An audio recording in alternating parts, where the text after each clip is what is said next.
കല്ലിലടിച്ച് ചട്ടിയിൽ പറ്റിച്ചിട്ടുള്ള ചിക്കൻ കഴിച്ചിട്ടുണ്ടോ? ഇന്നത്തെ റെസിപ്പി അതാണ്.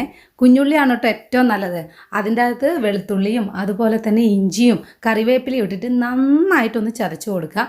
ഒപ്പം ഞാൻ ഉപ്പും കൂടി ഇട്ട് കൊടുക്കുന്നുണ്ട്. കല്ലുപ്പാണ് കേട്ടോ ചേർക്കുന്നത്. അപ്പോൾ നല്ല രീതിയിൽ ഉപ്പിടുക കേട്ടോ. നമുക്ക് ഏകദേശം ആ കറിക്ക് വേണ്ടുന്ന അളവിൽ തന്നെ ഞാൻ ഇട്ട് കൊടുത്തിട്ടുണ്ട്. ഇതിന് ശരിക്ക് വേണ്ടുന്നത് നല്ല എല്ലൊക്കെയുള്ള പീസാണ്. പക്ഷേ ഞാൻ ഓൾറെഡി ബിരിയാണിക്ക് എടുത്തു പോയത് കൊണ്ട് കുറച്ച് എല്ലില്ലാത്ത പീസൊക്കെ വന്നിട്ടുണ്ട് കേട്ടോ. ഇനി ഇതിലേക്ക് കുരുമുളക് പൊടി നന്നായിട്ട് ചേർത്ത് കൊടുക്കുക. കുറച്ച് വെളിച്ചെണ്ണയും അതുപോലെ മഞ്ഞൾപ്പൊടിയും മുളക് പൊടി ഒന്ന് ചൂടാക്കി ഇട്ട് കൊടുക്കുന്നതാണേ നല്ലത്. പിന്നെ ചിക്കൻ മസാലയും ചേർത്ത് കൊടുക്കുക. ഞാനിപ്പം ചൂടാക്കാണ്ടാണ് കേട്ടോ ഇട്ടത്. ഇനി അതിലേക്ക് നേരത്തെ പറഞ്ഞല്ലോ വെളിച്ചെണ്ണയും ചേർത്ത് നന്നായിട്ട് ഞരടി കുറച്ച് നേരം വെക്കുക കേട്ടോ.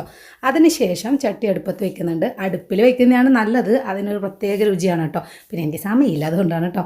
ഇനി അടച്ച് വെച്ച് നന്നായിട്ട് വേവിച്ചെടുക്കുക. ലാസ്റ്റ് നന്നായി കറിവേപ്പിലയും ഇട്ട് കൊടുത്ത് വറ്റിച്ചെടുക്കുക കേട്ടോ. നല്ല ടേസ്റ്റാണ്.